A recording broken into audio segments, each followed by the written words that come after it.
Imagine you're on the deck of a massive cruise ship. The sun is warm, the ocean breeze is gentle, and for a moment, everything is perfect. You're on vacation with your family, thousands of miles from shore, completely surrounded by water. Now imagine the one person you love most in the world vanishes, not from a crowded city street, not from a remote hiking trail, but from this floating city, this sealed environment in the middle of the ocean. Where could they possibly go? This isn't the plot of a Hollywood thriller. This is the real-life, heart-wrenching story of Amy Lynn Bradley. A story that begins with a dream vacation and ends in one of the most baffling and chilling maritime mysteries of our time. This is Amy Lynn Bradley. In 1998, she was 23 years old, a beautiful, athletic, and intelligent young woman with a bright future ahead of her. She worked as a basketball coach at a university in Virginia, was close with her family, and was known for her cautious and responsible nature. She wasn't a risk-taker. She was the kind of person who planned everything, which makes what happened next even more impossible to comprehend. In March of 1998, Amy and her family, her father Ron, her mother Iva, and her brother Brad, embarked on a week-long Caribbean cruise. It was a gift, a chance to create lasting memories together. Their ship was the Rhapsody of the Seas, a colossal vessel, one of the largest in the world at the time. It was a floating paradise, complete with theaters, pools, casinos, and multiple restaurants. For the Bradleys, it was the trip of a lifetime. The first few days were everything they had hoped for. They explored exotic ports of call, enjoyed the ship's amenities, and spent quality time together. Amy was in high spirits, soaking up the sun and the joy of being with her family. They laughed, they danced, they relaxed. Everything was perfect. But as the ship sailed towards its final destination, a shadow was about to fall over their perfect vacation. It was the night of March 23rd. The ship was off the coast of Curacao. The family spent the evening in the ship's main lounge, the Viking Crown Lounge, a nightclub perched high atop the ship, offering panoramic views of the dark, endless ocean. They were drinking, dancing, and celebrating. Amy, her father, and her brother were there together, enjoying the live band and the festive atmosphere. Around 11:15 p.m., Amy and her brother Brad went to the ship's casino for a few minutes. Amy didn't gamble, she just watched. Then, she told Brad she was tired and was going back to the cabin, or so he thought. This is where the timeline, the official story, starts to fray. Ron Bradley, Amy's father, stayed in the lounge. He would later say he last saw Amy around 1 a.m. She was sitting on a stool near the band, talking to some of the ship's band members. She seemed perfectly fine, perfectly happy. He told her he was going to the cabin, and she said she'd be along in a little while. It was a casual, everyday exchange between a father and a daughter. He had no reason to think it would be the last time he would ever see her. Ron went to their cabin, cabin B76 on the balcony deck. He fell asleep. At around 5:30 in the morning, he woke up, and he noticed something was wrong. The cabin's balcony door was slightly ajar, and Amy's bed hadn't been slept in. A cold knot of fear began to form in his stomach. He checked the bathroom. Empty. He checked the entire cabin. Nothing. Amy was gone. Panic set in. Ron woke up his wife and son. They tore the cabin apart, looking for any sign, any note, any clue. There was nothing. They immediately alerted the ship's security. What happened next was a chaotic and frustrating blur. The family felt the ship's crew was slow to respond, almost dismissive. They were told that Amy, a 23-year-old adult, had probably just stayed out all night or was sleeping in someone else's cabin. But her family knew better. This wasn't Amy. She wouldn't just disappear without a word. As the sun rose on March 24th, the Rhapsody of the Seas continued its journey towards its final port, Aruba. The Bradley family was trapped on this ship, living a nightmare, while the crew seemed to be going through the motions. They made an announcement over the ship's PA system, a simple, almost bland request for Amy Bradley to contact the purser's desk. It felt woefully inadequate. It felt like they were looking for a lost piece of luggage, not a missing person. Finally, after hours of insistence from the Bradleys, the ship's crew began a more thorough search. They reviewed security camera footage, they questioned passengers and crew members, but it was too late. The ship had been sailing all night. If Amy had gone overboard, the search area was now vast and unforgiving. The ship was eventually searched top to bottom, every cabin, every public space, every nook and cranny. There was no trace of Amy Lynn Bradley. It was as if she had been swallowed by the sea itself. When the ship docked in Aruba, local authorities and the FBI were called in. The official investigation began. The immediate, most obvious theory was that Amy had somehow fallen overboard. Maybe she'd been leaning too far over the balcony railing. Maybe she'd had too much to drink. It was a tragic accident, but her family refused to believe it. Amy was cautious. She was a strong swimmer, and that balcony door? It was heavy and difficult to open from the outside. For her to just accidentally fall seemed unlikely. Impossible, even. And then the first cracks in the accidental fall theory began to appear. A crew member, a man named Yellow, came forward with a disturbing account. He said he had seen Amy in the ship's disco in the early hours of the morning, long after her father had gone to bed. And she wasn't alone. She was with a few of the ship's band members. He said she looked intoxicated and that the men were being overly familiar with her. This was a completely different version of events. It suggested Amy's last hours were not spent alone, but in the company of the ship's crew. Why hadn't this been reported earlier? Why the delay? This new information opened up a Pandora's box of darker possibilities. If Amy was with crew members, what happened? Did they see her back to her cabin? Did something happen between the disco and her room? The crew members were questioned, but they all denied seeing her or knowing anything. They had alibis, they had stories, but the stories didn't always add up. The investigation into the ship's security footage was another dead end, and a deeply suspicious one. The Rhapsody of the Seas had hundreds of security cameras.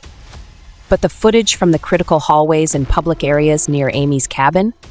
It was either missing, corrupted, or the cameras were conveniently not working at the time of her disappearance. On a multi-million-dollar vessel, this level of technological failure was staggering. It felt less like a coincidence and more like a cover-up. The Bradley family, desperate for answers, refused to leave Aruba. They stayed, talking to anyone who would listen, handing out flyers with Amy's picture. And it was during this time that they received the first of what would become a series of chilling, cryptic clues. A note slipped to them by a different crew member. It was short, but it would change the entire direction of the case. The note read, and I'm paraphrasing, "Don't trust the ship's investigation. They're involved. She was taken. Taken, not fallen, not lost. Taken." This anonymous note confirmed the Bradleys' worst fears. This wasn't an accident. This was a crime. But who took her? And why? The answer, they would soon discover, might be more horrifying than they could ever imagine. The anonymous note was a bombshell. It transformed the investigation from a search for a missing person to a hunt for a potential kidnapper. The theory, one that law enforcement would take increasingly seriously, was human trafficking. It's a dark and brutal industry, a modern-day slave trade, and a cruise ship, with its transient population, international crew, and jurisdictional complexities, could be the perfect hunting ground. A person could be taken, smuggled off the ship in a port, and disappear into the criminal underworld without a trace. For the Bradleys, this theory was a living hell.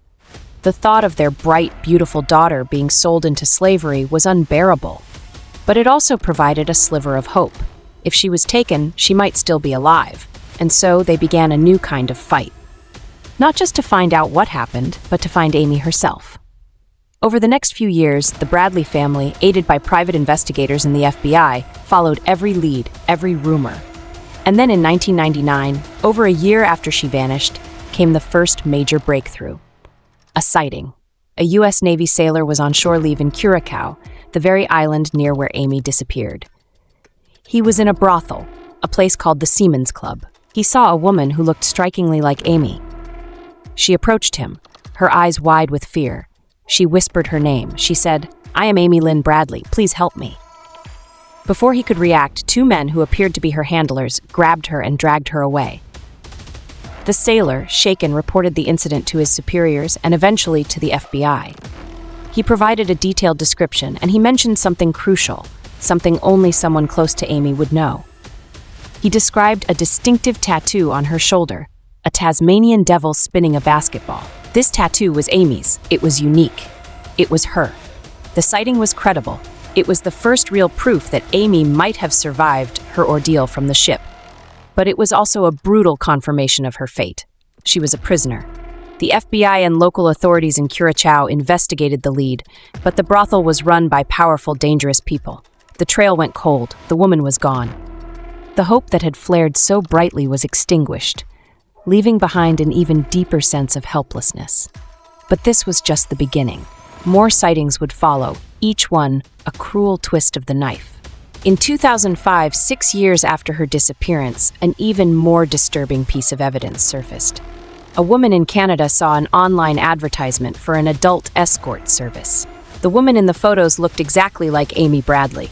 The photos were explicit, and the woman in them appeared to be posing against her will. The background looked like a Caribbean or South American setting. The person who sent the photos to the Bradleys claimed they had seen the ad and felt compelled to contact them. The family immediately recognized the woman's face, her build, and again, the tattoo was visible, partially obscured, but there. The FBI analyzed the photos and confirmed they were likely of Amy Bradley. Think about that. For 6 years, their daughter may have been held captive, exploited, and sold online. The digital age had created a new kind of hell, and Amy was trapped in it. This lead, like the one in Curacao, was investigated.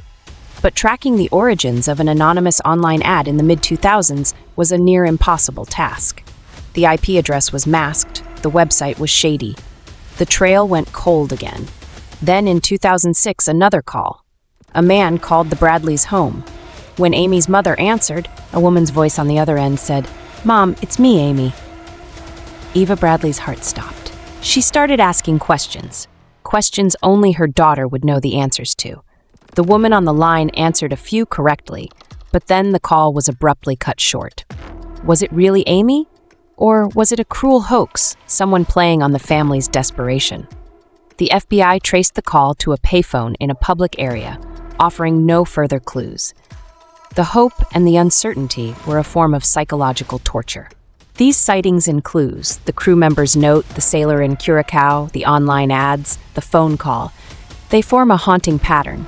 They all point away from a simple accident at sea and towards something far more sinister.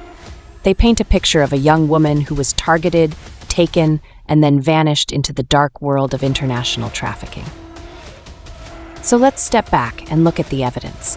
What are the prevailing theories about what happened to Amy Lynn Bradley that night? Theory 1, and the one supported by the most evidence, is that she was a victim of human trafficking. Proponents of this theory point to the crew members she was last seen with. It's possible they drugged her, took her from the disco, and held her in a crew-only area of the ship. Then, in the early morning hours, they could have smuggled her off the ship in Curacao, where a network was waiting to receive her. The lack of security footage and the initial slow response from the ship's crew could be seen as either gross incompetence or a deliberate attempt to cover up their involvement. The subsequent sightings in Curacao and online lend terrifying credibility to this theory. She was taken for a purpose. Theory 2 is that something went wrong. Perhaps Amy was assaulted by one or more of the crew members, and she was either accidentally killed or murdered in the process to silence her. Her body was then thrown overboard to destroy the evidence. In this scenario, the crew's subsequent actions were a cover-up of a crime of passion or violence, not a premeditated kidnapping. This would explain the lack of footage and the crew's silence. It's a dark theory, but one that fits the facts of the crew's suspicious behavior. The third theory, the one the cruise line and initial investigators favored, is that it was a terrible accident or suicide. But as we've discussed, this theory has significant holes. Amy had no history of mental illness. She was happy on the trip. The logistics of accidentally falling from that specific balcony are difficult, and it completely fails to account for the crew member's testimony, the anonymous note, and the multiple credible sightings afterward. For Amy's family and for many who have followed the case, this theory is a non-starter. The official FBI investigation remains open. They haven't closed the case because they don't have enough evidence to definitively prove what happened. But they haven't found Amy either. She remains a missing person, but one who is almost certainly not missing by her own choice. The story of Amy Lynn Bradley is a chilling cautionary tale. It's a reminder that paradise can have a dark underbelly. It exposes the vulnerabilities of life at sea, where jurisdiction is murky and accountability can be lost in the waves. The Rhapsody of the Seas continued to sail for years, renamed and rebranded, a floating monument to a family's unsolved grief. For Ron and Iva Bradley, the fight is not over. They still run a website, they still offer a reward, and they still hold on to the hope, however faint, that one day their daughter will come home. Every time the phone rings, every time an email comes in, there's a chance it's the clue they've been waiting for. But the most haunting question of all remains. Was Amy Lynn Bradley simply in the wrong place at the wrong time, a victim of a random, opportunistic crime, or was she targeted? Was she specifically chosen because she was young, American, and traveling with her family, making her disappearance that much more devastating and difficult to investigate? The idea that she might have been watched, stalked even, on that ship, that her disappearance was not a crime of impulse but a cold, calculated act, that is the most terrifying thought of all. It means that the evil that took her wasn't just on that ship. It's an evil that is still out there, preying on the vulnerable, hiding in the shadows of our world, waiting for its next opportunity. The ocean has kept its secrets for millennia, and it may be holding on to the truth about Amy Lynn Bradley forever. The face of Amy Lynn Bradley smiling from that photograph is a powerful symbol, a symbol of a life interrupted, a family's enduring love, and a mystery that refuses to be solved. Her story forces us to ask uncomfortable questions about safety, about justice, and about the darkness that can lurk just beneath the surface of a perfect vacation. What do you think happened to Amy? Do you believe the sightings are credible? Do you think the crew was involved, or was it someone else? The comments section below is a place for respectful discussion and debate. Your theory, your perspective, might just be the one that sheds new light on this enduring mystery. If this story has moved you, please share this video.